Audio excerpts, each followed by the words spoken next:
အားလုံးမင်္ဂလာပါခင်ဗျာကျွန်တော်ပရိဘောဆိုင်အားပေါ့နော်ဒီဟိုပါပေါ့ညစ်ပွင့်စပွဲနဲ့ကျွန်တော်ထိုင်ကုန်လေးနဲ့တော့ WhatsApp ကလေးပူရပြီးတော့ပြပေးတာမျိုးပြပေးတာပါခင်ဗျာကျွန်တော်ညစ်ပွင့်စပွဲဆိုတာတော့ညစ်ပွင့်ပုံစံမျိုးဒီအောက်ကဒီမှာဒီလိုလေးဖြစ်နေ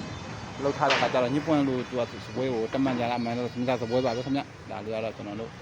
အမှန်ပေးထားတဲ့ပေါ်ပါဒါလို့ရှိရင်ကျွန်တော် WhatsApp ကလေးမှာမယ်ဆိုရင်တစ်ခါအစင်းတင်အခု hello လောက်လိုက်တာနဲ့တစ်ခါအင်းအရောက်တစ်ခါအပြေးလွှာလာပို့ပေးပါမယ်ခင်ဗျာဒါလေးမှညနေဆိုရင်တော့ကျွန်တော်တို့ဒီဝါဆိုင်ကိုဖုန်းလေးတစ်ဆက်ပြီးတော့တော်လကောင်းကျွန်တော် online ပေါ်ကနေ Messenger နဲ့တော်လကောင်းကျွန်တော်တို့ဆက်တွေ့လို့ရှိရင်တော့ကျွန်တော်အိမ်အရောက်ကျွန်တော် WhatsApp မှုပေးပါတယ်ခုံလေးတွေနဲ့ WhatsApp လေးပေါ့နော်တော်တော်လေးလှတယ်ဖြစ်စီကြတော့လေကျွန်းမှကန်ကြောင်းအမခံနဲ့ကျွန်းကိုကျွန်တော်ဒီနိုင်ငံသားစေးကိုကျွန်တော်တို့ပြပြတင်ထဲပြီးတော့အကုပ်ရပြောင်းထဲပြီးတော့ကျွန်တော်တို့အသုံးပြရတာဖြစ်ပါတယ်အားလုံးကြည့်တမတယ်မမယ်ဆိုရင်တော့အစင်းနဲ့ရပြီဆိုတဲ့အကြောင်းလေးပြောချင်ပါတယ်ခင်ဗျအားလုံးကျေးဇူးပါနော်အားလုံးကျေးဇူးပါဗျ